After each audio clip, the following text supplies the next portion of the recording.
my predecessor, whose name was Dean Amhouse, decided that all arts were local, and if we were going to make any movement forward, what we needed to do was get information into Madison from the local communities and information back out from Madison to the local communities. And so we hosted a Fundamentals of Local Arts Management workshop, at the end of which he asked the gathered local arts leaders who would like to gather together to create a network of local arts agencies. And there were some very willing volunteers who raised their hands, and they got together and started working towards this goal. You know, ultimately, why was it important then and why is it important now? It's important because people in communities need to speak to their legislatures and the governor and other interested parties and tell them what their desires are as it relates to the arts and culture. And they need to have all the information to do that, they need to have the strategies to do that, and they need to connect with one another to do that. Because ultimately, an informed advocate is an important thing, and numbers are important. So the more the merrier as they come to their legislators or the governor to talk about what they care about. And so this bringing together of local arts agencies allowed for the education of the advocates, the connection of the advocates, and the growth of advocacy in the state of Wisconsin. But the first coming together was not about advocacy, though that was an underlying hope for the future. It was first the connection of local people to one another. So those intersections are in the work with communities across the state. And they're complementary in that we have and have different roles to play. As a government agency, we are expected to carry ourselves in certain ways. We're grant makers, we provide technical assistance, but our provision of technical assistance is pretty short term. You know, we can go into a community, we can talk to a group, we can help them in a day-long kind of activity, but that's pretty much the story. Which is why the Arts Board helped Arts Wisconsin develop its Arts Peers program to grow the kinds of access that arts organizations had to peer-led consultations. And so that would allow for groups to get, of course, peer-led value in the consultation, but also it allowed that they could spend more time with a group. So while the Arts Board could spend a day, Arts Wisconsin could spend longer amounts of time going deeper. Secondly, I think what's important is, as a grant maker, sometimes constituents don't want to tell the things that are going on that are so rough around the edges. They don't want to let the grant maker know that things might be not quite as good as they could be. And so it's important that a group like Arts Wisconsin not only hears that from groups, but also can help them through whatever those rough times might be. And then finally, Arts Wisconsin and the Arts Board for years have spread the message of the creative economy to communities across the state. And so whether it's working with arts organizations or local government leaders or whatever the case may be, we tend to talk about the Arts Board bringing education and Arts Wisconsin bringing advocacy on this wide variety of issues, including the creative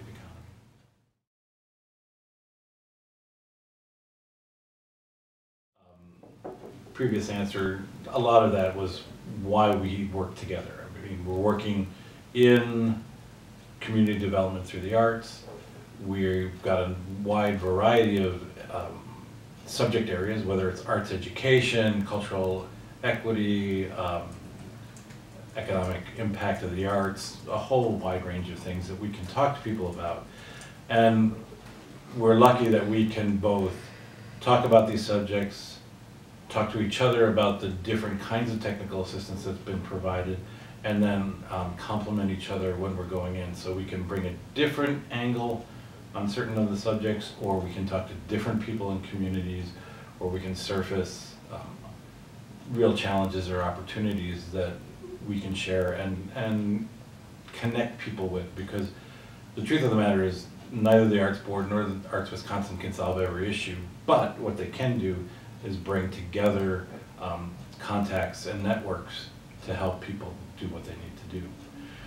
As far as why we need to be also filling our unique and separate roles, the Arts Board sitting in government can go to state government and say, we have issues we need to get around the table, we need to discuss. And so for our sister state agencies, we have a little bit of access in a different way than Arts Wisconsin. Conversely, because Arts Wisconsin sits outside government, when budgets are proposed for state agencies, Arts Wisconsin can lead the voices of the people to say, thank you for your budget that you've provided, but we need more, or we need different. As an executive branch agency, the Arts Board has to stop at a certain point and say, yeah, the governor has proposed this, we can't say anything more. But the people, voiced through Arts Wisconsin, can say whatever they need to say.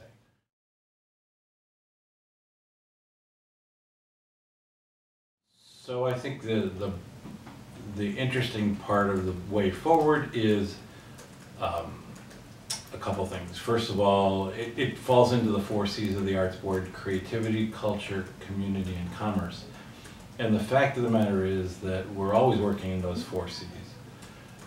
As we look forward and we remember that the arts are good for people and good for community and all that, we're also talking about the creative economy and the need for creativity. So imagination, creativity, and innovation across communities, across industries, etc.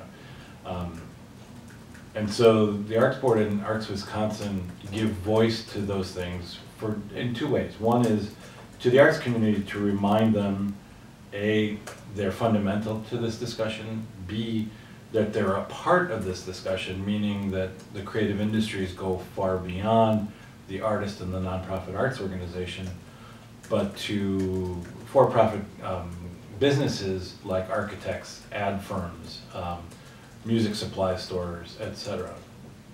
So it's educating us to, within the arts community, what the creative industries are, and then to turn the attention outside the arts community to the broader economic development organizations and say, the arts have a role to play as you're trying to make your place a great place to live, work, and play. And so, whether that's talking about the creative class, or it's talking about the economic impact of the arts, or it's talking about creative placemaking, creative placekeeping, all of these things are the way forward into the 21st century, because people will choose to come to Wisconsin if they understand that it's a creative place and that its built resources and its cultural resources are as beautiful and as vibrant as its natural resources. And that's not a message that easily gets past the borders of the state of Wisconsin. It doesn't reach the coasts quite as easily as one might think. Doesn't reach the business press as you might guess. The perception of Wisconsin tends to be more conservative, less innovative than we really are. And so Arts Wisconsin and the Arts Board join together in the future to help our elected officials, local elected officials, business leaders, and others get their heads around the fact that the 21st century economy is a global economy, and that the arts and culture have a significant role to play going forward.